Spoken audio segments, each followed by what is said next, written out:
Context, and I am so excited that we are all in this room together, sharing everything that we're sharing in this room, because I see all these like BIPOC faces, trans faces, like I see so much in here that makes me happy. So thanks everybody for just being here. I have never read a poem off of a phone because that's how long it's been since I've done this. Okay, so yeah, that's a great way to start. All right, I think we might do a trigger warning because this is very political, and that might be a trigger warning for you. They told us our rights were safe. They told us to party, to dance in the streets and celebrate.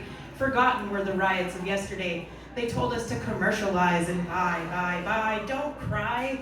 While Sylvia, Marsha P, and Harvey spin silently screaming in their rainbow-shrouded graves. They strip us naked, prone on the altar of some biased and bigoted, partisan, prejudiced God, sacrificing both us and their own humanity for votes, cast off like gameplay, like Travis Kelce on ball day. Sorry, that's the only sports reference I know.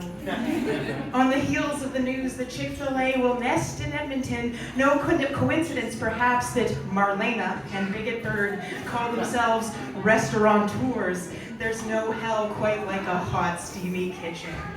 I have been protesting for a quarter of a century for the same damn things, like healthcare, education, and equal rights and dignity.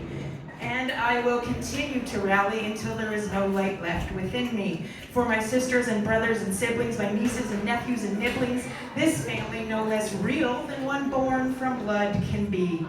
You may hate me, but I will meet you with kindness. I pledge to do better, fight the blindness, and bring the world brightness. There's already enough pain, opaque apathy, and one-track mindedness.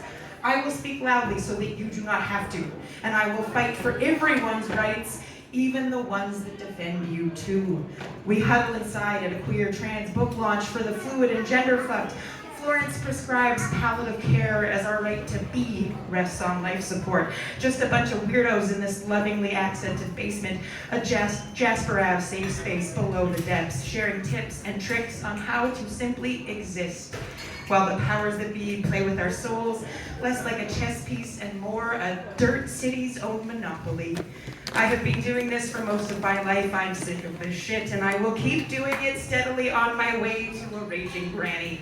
Political for 3 decades, but it's not even about politics, just a human trying to live. I'm sick of this shit. When do we end it? Finally realizing we have a lot more in common than what isn't. Mrs. Smith goes to Washington, brings back Tucker Carlson.